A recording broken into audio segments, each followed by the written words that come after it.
Alloh taolo aytadi: Bu ulug' bir xabardir. Siz bo'lsangiz undan yuz o'girmoqdasiz. Sod surasi 67-oyat. Aytilgan ushbu so'z aynan bizlarga mos keladi. Ko'pincha odamlar orasida Allohning kitobidagi oyat bilan Rasululloh sallallohu alayhi va sallamning hadislari yoki arab hikmatlari orasini ajrata olmaydigan ayrim musulmon do'stlarimizni ham uchratamiz. Ular bularni aralashtirib yuboradilar. Bu narsa juda ham ajablanarli g'alati narsadir. Yana bundan tashqari Alloh subhanahu va taologa da'vat qilish xizmatida yurgan yoki Allohning taqiqlaridan saqlanishda jon kuydirayotgan ayrim taniqli kishilardan Alloh taoloning kitobidagi biron bir muayyan suraning qaysidir oyatini, masalan Yusuf surasidagi oyatni so'ralsa, Qur'onning mundarijasiga murojaat qiladi. Bu sura Qur'onning avvalida yoki o'rtasida kelishini u bilmaydi. Bu kishini hayron qoldiradigan narsadir.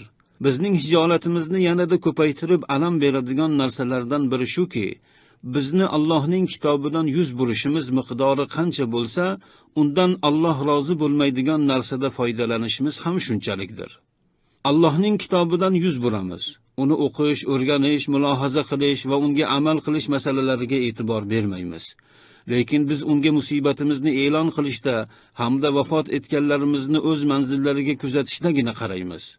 Biz unga ko'chalarda janoza olib borish vaqtida ovoz kuchaytirgichlar bilan qiroat qilishda murojaat qilamiz. Bu men ko'rgan va eshitgan narsalarning eng yomonidir. Men ba'zida bu ishlar Alloh taoloning g'azabini keltiradi degan xayolga ham boraman. Janoza ketmoqda. Ko'chada qorilar tomonidan Allohning kitobidan oyatlar tilovat qilinmoqda. Ana shu janozaga kelgan odamlar ichida o'qilayotgan ushbu oyatlarga parvo ham qilmay e'tiborsizlik bilan yuradiganlari bor.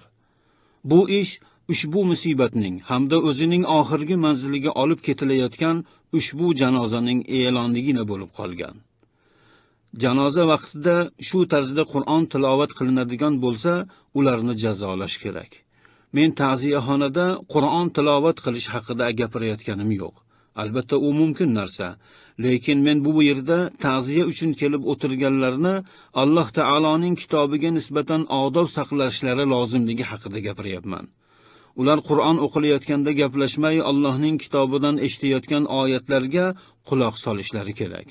Qiroatning ovozi ham ta'ziya bo'layotgan joydan tashqariga, ya'ni ko'cha va bozorlarga chiqmasligi lozim.